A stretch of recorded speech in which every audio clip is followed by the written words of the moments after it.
December 2nd, 1939. LaGuardia Airport opens, named after New York's most popular waterborne disease.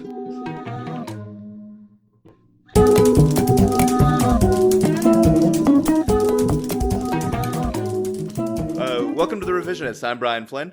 I'm Zach Powers. And your guest is a friend of the show. You know him. You love him. Welcome back, Steve Vanderploeg, everyone. Hello. Hi. Steve, thank you for... Steve, I think you were on one of our very earliest episodes, right? The Caligula one, I think.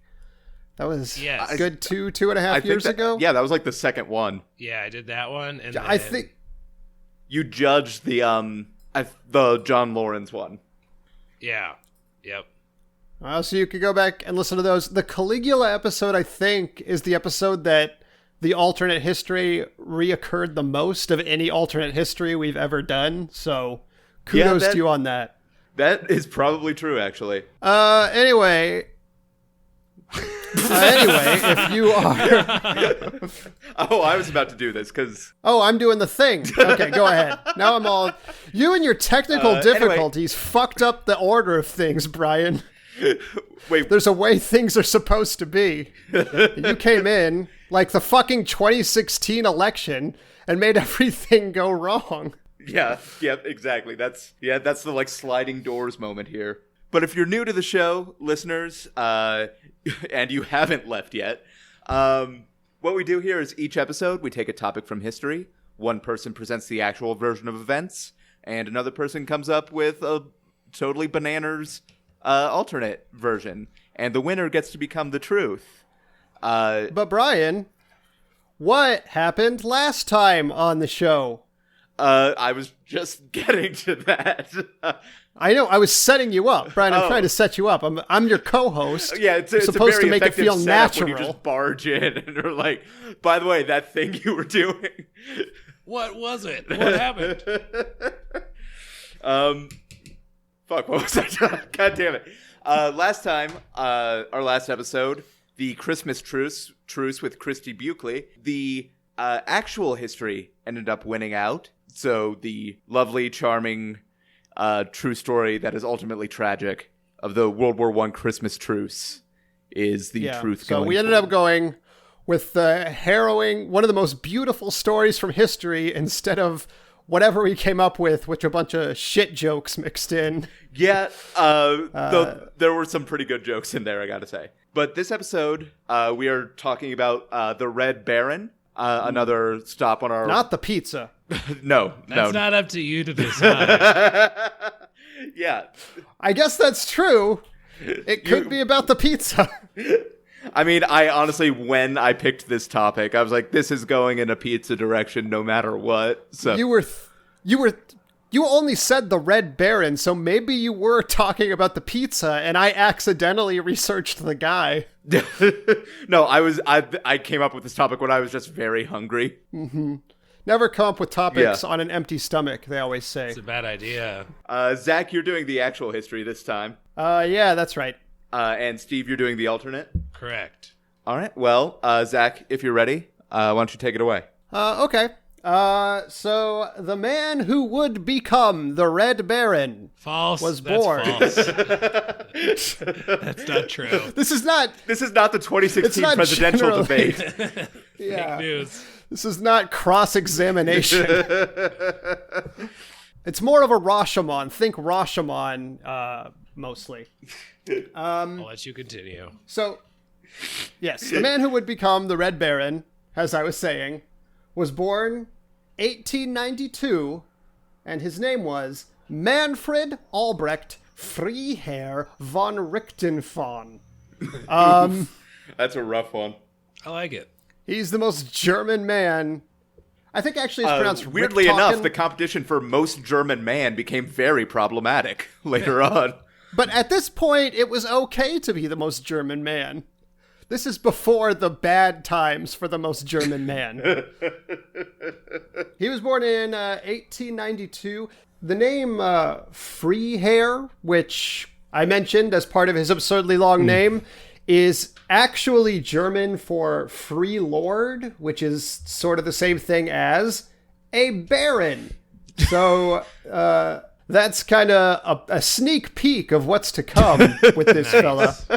You also, it's worth looking up if you're curious, this guy's coat of arms, the Richthofen coat of arms, because it is fucking crazy. It's got like 2 helmets and a guy in a chair and a stork and 2 lions. I think this is just the Metallica Ride the Lightning cover, actually. There's another stork on top of one of the helmets. I think it's got some sugar. It's fucking crazy. Wait, it's the weirdest coat of arms I've ever seen. As you say that, and it just... It's on the Wikipedia page right under the main information on this guy. They went overboard, in my personal opinion. Wow, that thing's intense. That is like... Yeah, someone needs an editor in there. I like the crane at the top. Yeah, it's like the prequels of Coat of Arms. No one told him no when they were designing it. Anyways, he was a rich Prussian, but his childhood seems to have been fairly typical. He had a couple of brothers named Lothar and Bolko. Fuck off. Manfred, Lothar, and Boko. He also had a cousin named Wolfram. Okay. Yeah, this is actually more and more of a metal band the more I listen to it. Totally. Yeah. I don't know why anybody hasn't adopted this aesthetic yet, but... old Germany? Because, again, problematic. But before that, this is Reich number 2. We're not to Reich number 3 yet. Yeah, but I just picture someone having to clarify that every 15 minutes. So, he liked hunting and gymnastics and horseback riding, but otherwise he had a pretty typical rich kid childhood. He started training for the military when he was 11, though he didn't actually, serve until the advent of World War II, at which time he was 18 years old. Wait, World War One? World War One, I should say. Yes. He finished cadet training at 18, and he started doing on ground missions, non-combat ground missions specifically, like reconnaissance, and he was an envoy between officers, and, typical rich kid positions, in my opinion.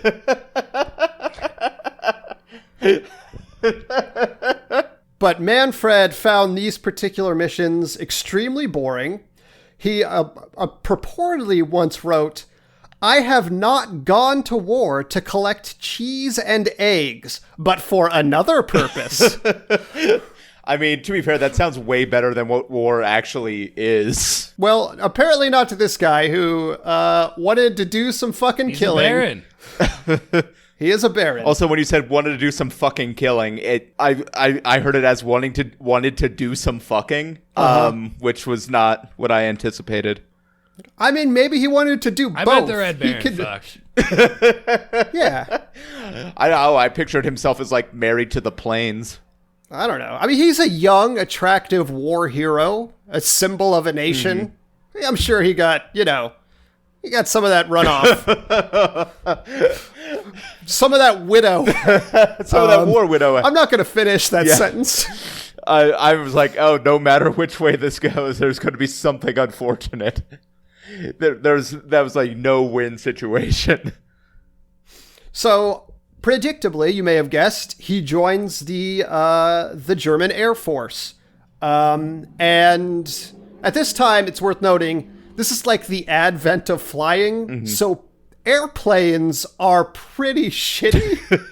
Like, the wings are basically paper. And it's like a little metal tube you sit in that doesn't even have a roof. It's the worst. But he joins the Air Force, and he meets his hero, who's a guy named Oswald Bulleck, who, a German flying ace at the beginning of the war, who Richthofen admired even after his own streak outshadowed Bulleck's. Mm-hmm. And this guy kind of became his heir and his idol.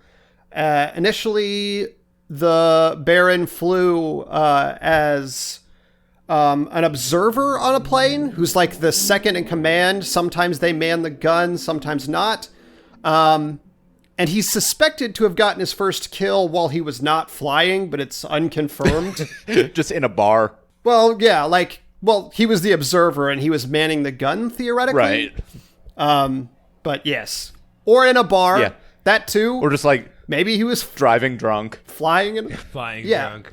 Yeah, he got his first kill drunk driving. When he accidentally ran over a young British soldier. This was actually in 1905. Yeah. But eventually he started flying himself, and while he was not good at it at first, like he was described as being a shitty second-rate pilot, he kind of, pulled through and practiced and put his mind to it. Pretty soon, he really took to the air pretty good. And by September of 1916, he had shot down his first enemy. About the same time, his hero, Bullock, was also shot down and killed, much to his dismay. It's a real hero's journey. And this is interesting, so I'm going to do a slight spoiler alert. The Baron shot down and killed, over the course of the war, 80 people. And each time he did it, he commissioned a silver cup with the date and the kind of aircraft the other person was flying as a way to honor his opponents. That is really almost serial killer level shit, though, in a way. I'll drink from your cup. Yeah, well... just like the way they'll like take a like toe or like an eyeball from someone. Yeah. Well, he had these little rewards, but here's the part where it's not serial killer. When you said rewards, I just pictured like, you know what? I earned this. I earned these are for me. This is my cheat day. I'm gonna get myself a silver ass cup. Welcome to my trophy den. Mm-hmm. Every time he shot down a plane, he got himself a little Burger King. It was the only time. Anyways. But he did this for the first 60 people he shot down. At that point, there was a silver blockade in Germany, and he refused to make cups of lesser, more base materials because he thought it would be like disrespectful. So he just stopped doing it pretty much. But he shot down 80 people overall. That's like such a weird dynamic between like, it's insane, but it's also like kind of cool and fascinating, and like there's like that tinge of honor to it. Yeah, I feel like there is a degree of honor on both sides, because it seems like the tone he had for his enemies and his enemies had for him was one of like heavy mutual respect. Like they always talk to each other in a very respectful, like, obviously they're trying to kill each other, but like mad props, dog, I think was a quote from the time. Yeah. Respect knows respect. Yeah. Yeah, I think Lil B put a shout out to him actually at on his latest mixtape. Exactly. But he I want to know, did the silver become rare because he was buying so many cups? Like, it's kind of a chicken and the egg situation. It kind of is. That's a good question. And you know what? I might have to do a deeper dive to find the answer, but it's very possible. Anyways, his idol, the guy he idolized, Bullock, he would be very aggressive and, straightforward and kind of stunt. Like, he would do a lot of air stunts, kind of, when in dogfights. He was a hot dog. And so was Manfred's brother, Lothar, who also joined the Air Force. So did Wolfram, by the way. Lothar shot down... Pikachu, what was the other one? Bobo? Bulko. Bulko. Bolko. Okay. Bulko. The only company that makes bowls. That might be right. I was going to make a marijuana joke, but then I didn't. Anyways. I mean, you still have time. We got all night, baby. I would have to explain to Brian that the thing you smoke marijuana out of is sometimes called a bowl, and sometimes it's called a doobie. I know. Okay. He shot down an American ace named Hawker. Everyone's fucking naming this. Yeah, I think it was a British guy. Lano Hawker, I think, was his name, in November 1916. Meanwhile, his brother and Wolfram were both kind of really good at this. I think one of them killed 40 people over the course of the war. He eventually became the leader of a piece of the Air Force. So the overall Air Force was called the Joggenschwader or something like that. Oh no, that's not scary. Oh yeah, here comes this Joggenschwader. I like your German bully voice. Yeah. Yeah. But his specific regiment was called Josta 11.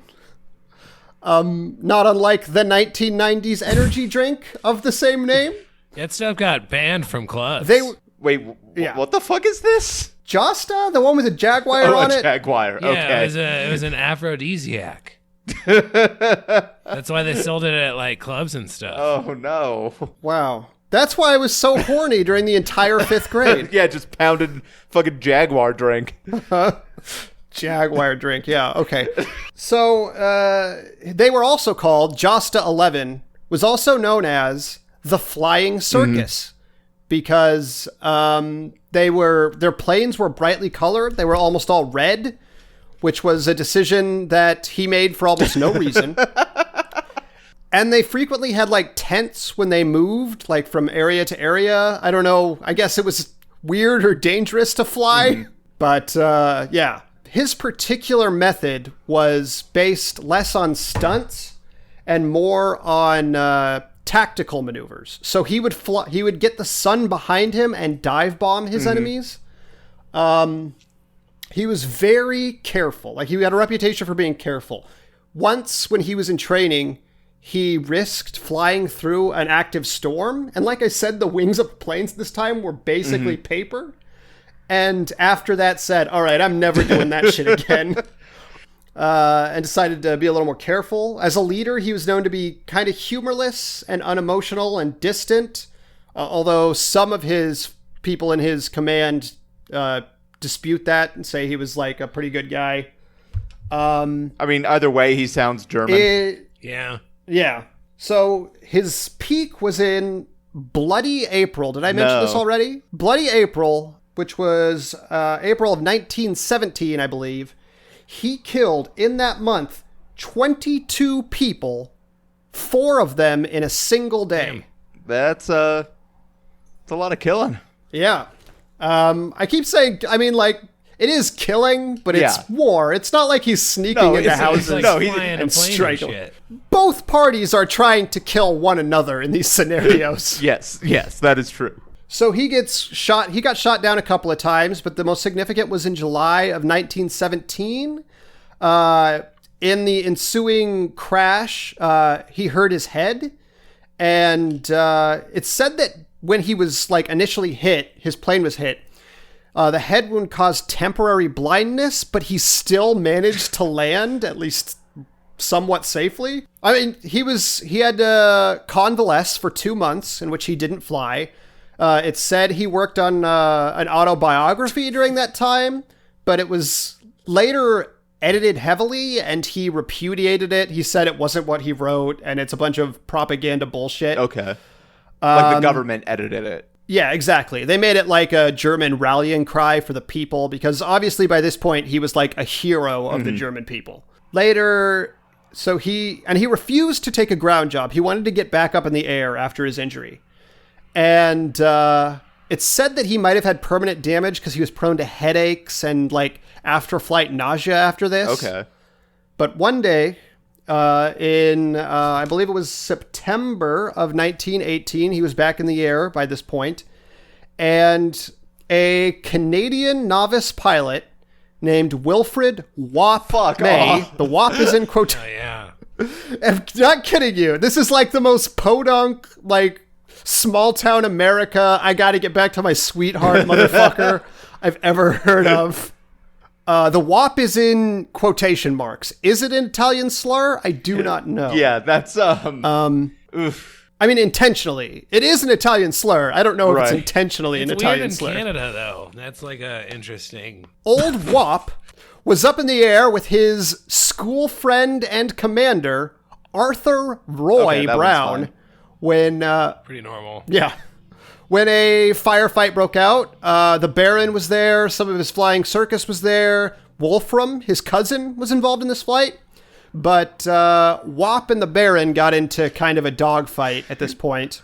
And at some point, it's not totally sure who, but it may have been old Wop. Sorry I have to say Wop so much. Somebody managed to get a bullet into the Baron's plane. And it damaged his heart and lungs so intensely that he was said to have died very nearly instantly, like within a matter of minutes, if not seconds, like probably seconds. But he still managed to retain enough control to make a rough landing before... Even as a corpse. Damn. Yeah, it's pretty spectacular. Some people who were the first to reach the plane claim that his last words included the word kaput, which is, German for dead.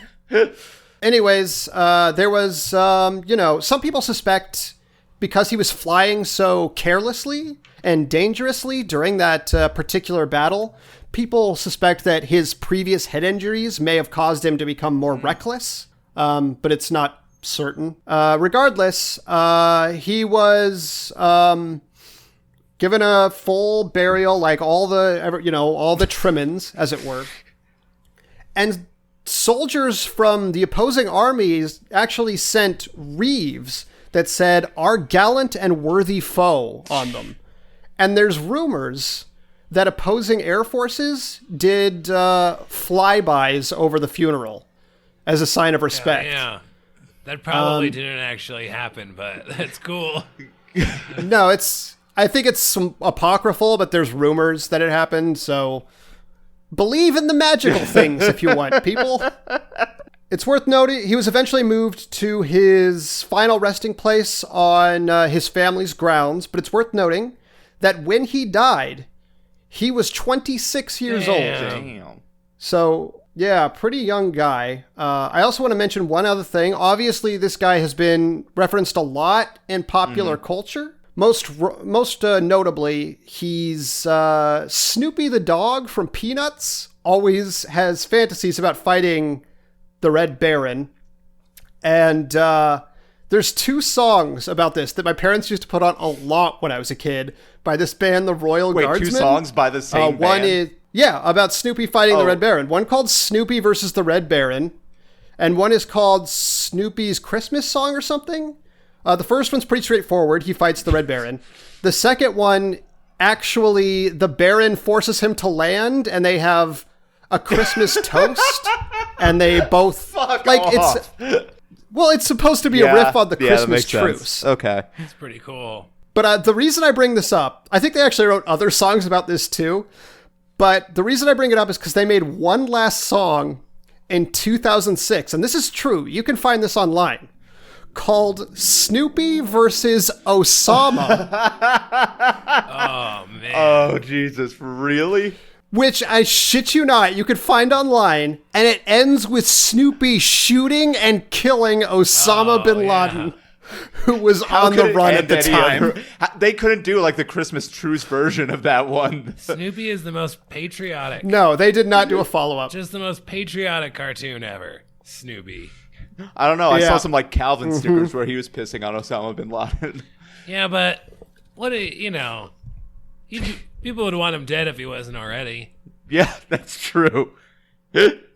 I mean, people probably wanted him peed on too. I mean, they probably still could pee on him. Part of him. Whenever you pee in the ocean, you're peeing on Osama bin Laden. So whenever you pee in the ocean, that thing that happens all of the time. Brian, are you saying the ocean is practically made to be peed in? That's true. It's not a fucking swimming pool. It's already full of like fish piss. You can pee in the ocean. Already. Yeah, it's okay. True. Fair. Yeah. Fair. Scientists predict that the ocean is 45% piss. And that's really the problem with sea level rise. Is like the cities are going to be inundated, but people are going to be like, I know there's a bunch of fish piss in here. Yeah, and human. Let's be honest. Oh, God damn it. Whales? I'll bet there's even been like monkeys who pissed in the sea before. I can't disprove that, and that's the most upsetting thing about it. Yeah, you're upset that you can't prove that no monkey has ever peed in the ocean. I can't see it happening. This is a real Bertrand's teapot situation we've got ourselves into. Well, tip me over and pour me out. Yeah, that's the true story of Manfred Albrecht Freiherr von Richthofen, the Red Baron. Hi, my name is Paul Caroli, and I host a podcast called Changing Denver. It's a monthly show about our city's physical spaces, how we make them, and how they make us. But it's so much more than that. It's the conversations, ideas, and stories that define Denver's perpetual state of flux. Find more from our team at changingdenver.com and join the conversation on Twitter at changingdenver. Denver's changing. We can help. Steve, whenever you are ready. Well, I'm sorry that you guys had to listen to a completely untrue story. Thank you for apologizing. I don't think anyone's done that. What you just heard was so false. Red Baron was really a humble man. Mm-hmm. See, he grew up. He was young. He grew up in the Great Depression, and so after World War I. Okay. After my version ends with his death. Yeah, well, I mean, yeah, that's not the real Red Baron. Sliding doors. You see, Red Baron, you get in my head a little bit, but that's not. The Red Baron, he was a very, very poor man. Homeless. He was adopted, but his parents decided to get rid of him again.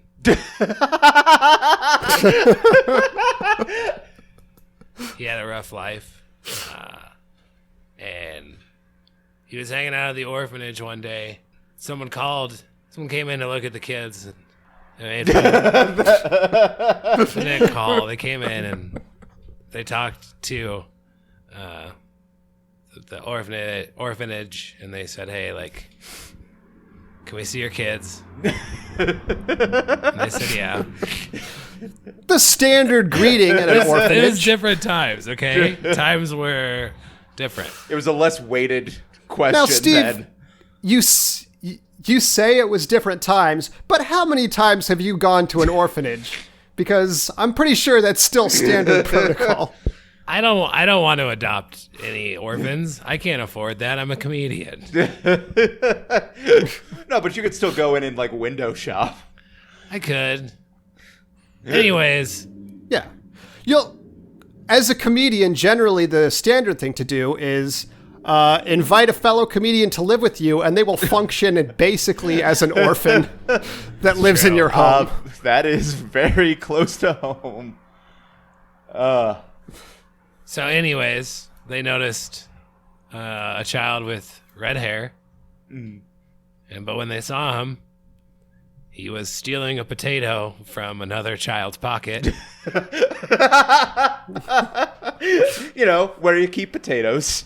And so the guy, dude, they don't, like, the pocket's really the only thing they have, you know? Like, these are poor kids. They just have a pocket. Like a pocket, and if you're lucky, an uncooked potato. Just a raw potato, probably with spuds. Yeah. My understanding is at the time they would just use, clothespins or paper clips or something to just attach the pocket right onto their skin. Yeah, if there wasn't, if they couldn't afford sleeves were, It's weird that each. Clothes were sold entirely a la carte also. We call it bespoke.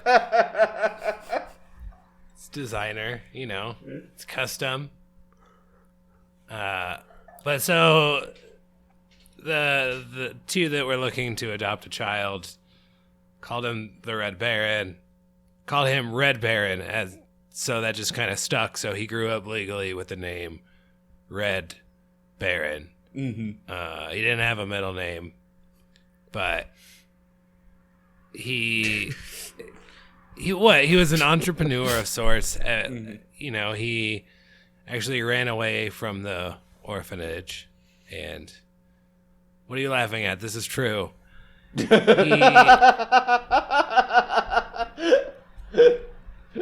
ran away. He ran away at the young age of 12 and a half. So he wasn't even quite a teenager yet, but because he was going to have to pay more rent, unfortunately. It was a different kind of... At the orphanage. Well, that's how they did it in the Great Depression, because demand was fucking high. There were a lot of orphans. And... You were a pretty fucking well-off orphan if you got into the orphanage back in those days. And they just kind of... The street orphans would talk shit about the orphanage orphans. See, Red was driven. He was driven to be the best. The best orphan he could be. Well, no, he didn't want to be an orphan anymore. He decided he was going to raise himself. Well, that's a tough goal. He ran away. Like, if you ever say... I can't imagine anything sadder than a young child... If asking them what they want out of life and them saying, I don't want to be an orphan anymore. But see, that's what made Red so unique. And that's why he is in all of the history books. Just for all the wrong reasons.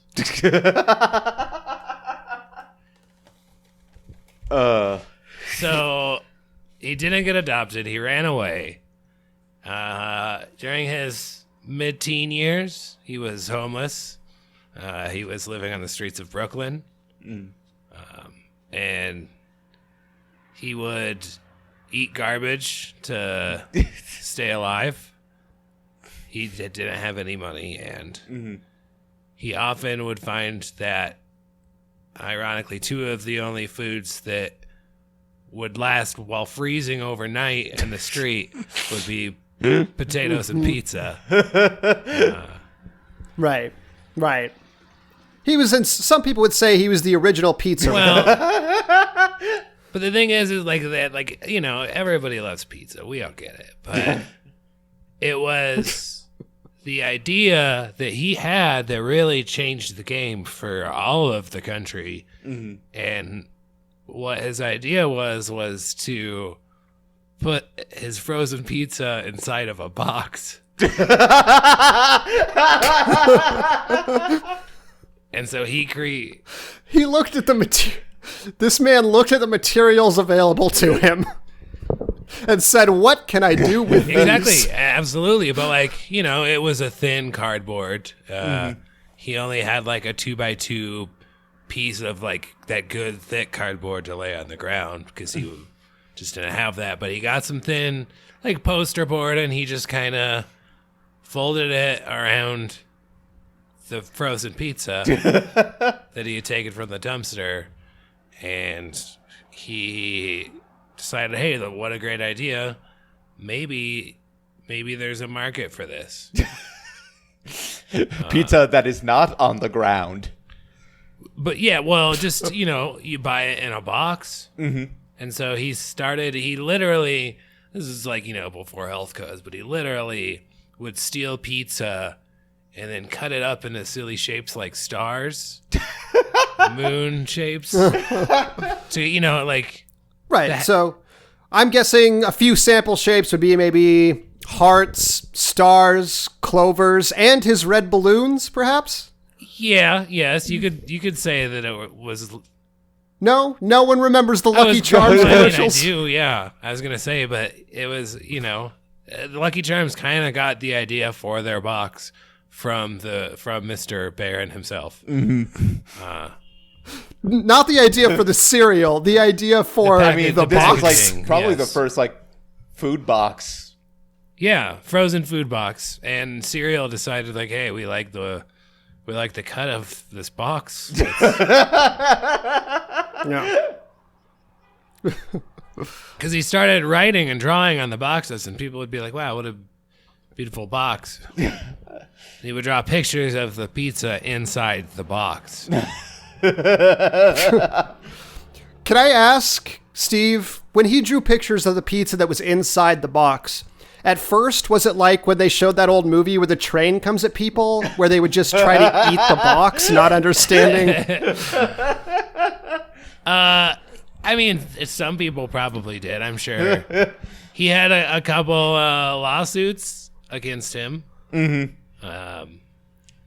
One of them was people choking on the box, so it's very possible. But he won that, actually. He won that case. Good.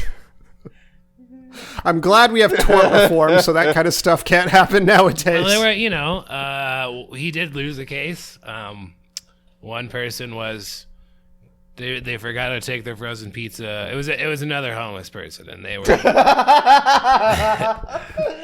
they were by a fire trying to warm up their pizza, and they didn't take it out of the box, and the box actually caught fire, and they had one like warm wool mitten, but the wool was very flammable, and it just kind of took them. The flame took them.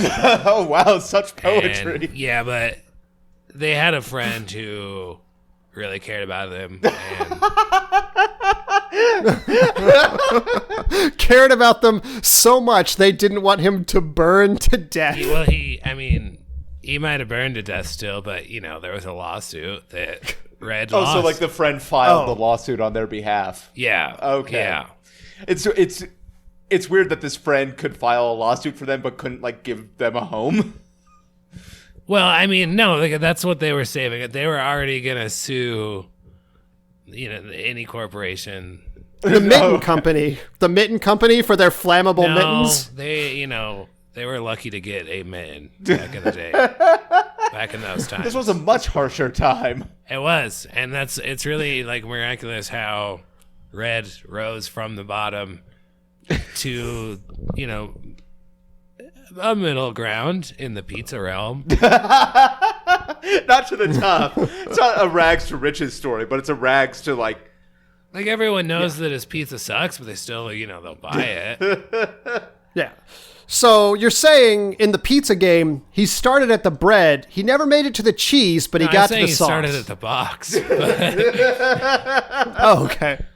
And he never got to the other side of the box. He just got to the pizza. Yeah. This metaphor is very confusing. It is. Also, that Drake song started from the bottom. Now I'm not a good Now rapper, I'm stuck in a pizza. It's really less about the pizza and more about the box. Mm-hmm. Yeah, he right. created that box. Mm-hmm. He had so many adventures along the way. When he first pitched the idea of the box to a corporation, they laughed at him.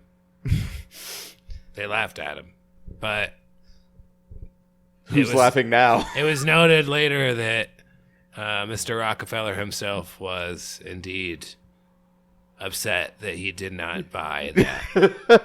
Oh, so Rockefeller owned the pizza company?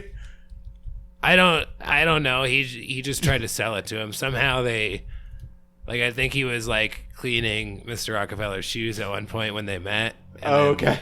The guy's like, "Hey, if you ever want to clean my shoes again." Okay, I was going to say, because I guess it's like how the Newsies have access to both William Randolph Hearst and Pulitzer, I guess. Yeah, they know. The times that you would, it was a street hustle. You would do anything. You do anything. So as some people might know, Rockefeller, of course, was famously owner of an oil company. So was he interested in putting his oil in cardboard boxes for a while? No, but boxes around the oil, like the giant. Barrels? Yeah, barrels. Why was that word not coming to me? You put the double sealing. Put the barrel in the box. Mm-hmm. That's a nice Yeah, just extra packaging. Yeah, it's a nice quality. It doesn't really hold my like. Well, Yeah, just one barrel per box. If that barrel falls over, like that box is completely ruined. But So the box really isn't doing shit. it is, though. It is aesthetically. you're right, Brett. It's extra packaging so you don't damage your oil during transportation. I mean, also, if you froze the oil, now we're talking, you know? How? How does that make it better? Because that's what the point of the box is. Oh, yeah, okay. Okay, sorry. I'm clearly not an innovator on this. Just like the way the Red Baron came in and totally disrupted the box economy. Look, I don't feel like. To be fair, Brian, we've only had boxes since apparently around the Great Depression, so there's a lot we don't know about them yet. For frozen foods. There were other boxes. Yeah. Oh, okay. Do you guys not understand how important of an innovation this is? He didn't have parents.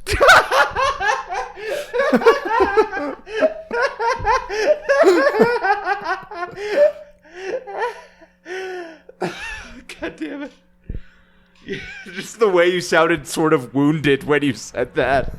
He didn't. Poor Red. Steve, All thank right. you.